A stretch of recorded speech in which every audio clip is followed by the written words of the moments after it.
বন্ধুরা, আমরা যখন প্যান কার্ড অ্যাপ্লাই করি, নতুন প্যান কার্ড অ্যাপ্লাই করার পরে ১-২ দিন পরে যখন আমরা অ্যাকনোলেজমেন্ট নাম্বার দিয়ে চেক করি, তখন একটা সমস্যা দেখা যায়। কি সমস্যা?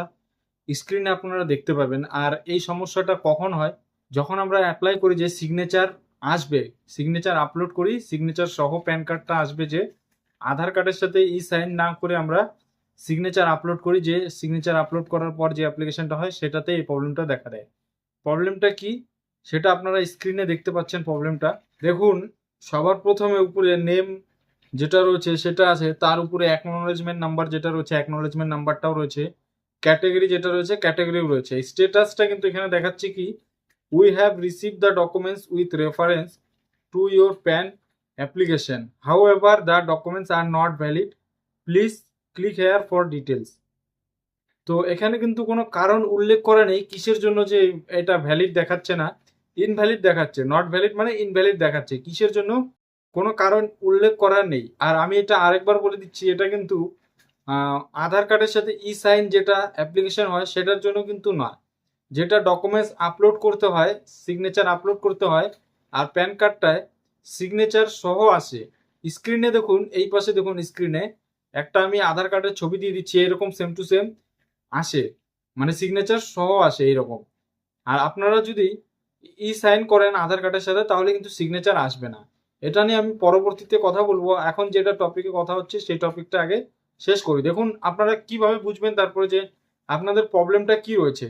এখানে দেখুন একটা ক্লিক হেয়ার, ক্লিক হেয়ার যে রয়েছে, ক্লিক হেয়ারটাই কিন্তু ক্লিক করা যায়। ক্লিক করলে কি দেখাবে দেখুন স্ক্রিনে আমি দেখাচ্ছি। দেখুন এখানে লেখা আছে your pan application status, proof of residential address is not provided with application form। মানে আপনাদের যে অ্যাড্রেস প্রুফ রয়েছে সেই অ্যাড্রেস প্রুফটা সেটা কিন্তু অ্যাপ্লিকেশন ফর্মের সাথে আপলোড করা হয়নি। কারণ অ্যাপ্লিকেশন ফর্মটা যখন আপনারা ফিল আপ করবেন, অনলাইনে যখন ফিল আপ করবেন অ্যাপ্লিকেশন ফর্মটা, সাবমিট করার আগে আগে কিন্তু আপনাদের এরকম কোনো ডকুমেন্টস চাওয়া হয় না, তার জন্য কিন্তু আপলোড হয় না। তার নিচে রয়েছে submit proof of residential address where name in application exactly matches with the name in proof. মানে আপনারা যে নেমটা দিয়েছেন এরকম একটা ডকুমেন্টস আপলোড করতে হবে, যে আপনারা যে নেমটা দিয়েছেন অ্যাপ্লিকান্ট নেম, এমন একটা ডকুমেন্টস আপলোড করবেন যাতে সেম টু সেম থাকে, কোনো রকম কোনো ভুল না থাকে। এটা কিন্তু আপনারা চাইলে আধার কার্ড, আপনাদের যে ভ্যালিড আধার কার্ড রয়েছে সেটা অরিজিনালটা ফটো উঠে এখানে তারপরে আপলোড করতে পারবেন। তারপরে কি অপশনটা আপলোড কিভাবে করবেন দেখুন, এখানে নিচের দিকে I here by authorize protein, এখানে একটা ছোট টিক করার জন্য অপশন রয়েছে, এখানে টিক করবেন।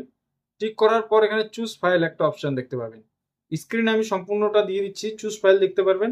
তো চুজ ফাইলটাতে ক্লিক করলে আপনারা যে ফটোটা রয়েছে সেটা আপনারা সিলেক্ট করতে পারবেন। আর এখানে একটা কথা মাথায় রাখতে হবে, ম্যাক্সিমাম সাইজ লিমিট 2 MB থাকতে হবে। এটা পিডিএফ আপলোড করতে পারেন, জেপিজি আপলোড করতে পারেন, যেটা ইচ্ছা আপনাদের। পিডিএফ আপলোড করলে ভালো হয়, বেশি পিডিএফটাই আপলোড করে নিতে পারেন। আর তারপর চুজ ফাইল করার পরে দেখুন, যখন ফাইলটা এখানে সিলেক্ট করে নেবেন, তারপরে আপলোড হওয়ার পরে এখানে যেরকম রেড কালারের প্রসেসিং দেখাচ্ছে, এরকম প্রসেসিং কিছুক্ষণ দেখাবে।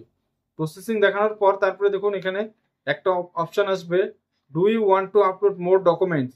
তো এখানে ওকে ক্লিক করতে পারেন অথবা ক্যান্সেল ক্লিক করতে পারেন, এটা কোনো ম্যাটার করে না, যে কোনো একটা ক্লিক করবেন। তার কিছুক্ষণ পরে দেখুন এখানে নিচে একটা গ্রিন কালারের দেখাবে ইমেজ, যেটা দেখাচ্ছে আমি জেপিজি আপলোড করেছিলাম, তার জন্য এখানে জেপিজি দেখাচ্ছে ডকুমেন্টস আপলোডেড সাকসেসফুলি। এরকম আপলোড হয়ে গেলে কিন্তু সাকসেসফুলি দেখিয়ে দিবে। তারপরে কি করতে হবে আপনাদেরকে, তারপরে সিম্পলি আপনাদেরকে 1 থেকে 2 দিন মানে 24 থেকে 48 ঘন্টা অপেক্ষা করতে হবে। অপেক্ষা করলেই আপনারা যখন পুনরায় চেক করবেন অ্যাকনোলেজমেন্ট নাম্বারটা দিয়ে, পুনরায় চেক করলে আপনাদের যে স্ট্যাটাসটা রয়েছে সেটা অন্য কিছু দেখাবে, অথবা 24 থেকে 48 ঘন্টার মধ্যে মধ্যে আপনাদের ইমেল আইডি, যেটা আপনারা প্রথমে অ্যাপ্লিকেশন করার সময় দিয়েছিলেন, সেই ইমেল আইডিটাতে আপনাদের যে প্যান কার্ডটা রয়েছে, প্যান কার্ডটা কিন্তু ডিজিটালি আপনাদের চলে আসবে, মানে পিডিএফ ফরম্যাটে চলে আসবে। সেটাই কিন্তু আপনারা ইউজ করতে পারেন, যেখানে সেখানে ব্যাংকে অথবা যে কোনো জায়গায় আপনাদের যেখানে দরকারি সেখানে কিন্তু আপনারা ইউজ করতে পারেন। আর তো আজকের ভিডিও এখানেই শেষ করছি। আশা করছি ভিডিওটা দিয়ে আপনাদেরকে সঠিক তথ্য দিয়ে সাহায্য করতে পেরেছি। যদি আপনাদের উপকার হয়ে থাকে তাহলে ভিডিওটি অবশ্যই লাইক করে দিবেন। চ্যানেলে প্রথমবার আসলে চ্যানেলটা সাবস্ক্রাইব করে দিবেন। ফেসবুক পেজ থেকে দেখে থাকলে পেজটা অবশ্যই ফলো করে দিবেন আর ভিডিওটা শেয়ার করে দিবেন।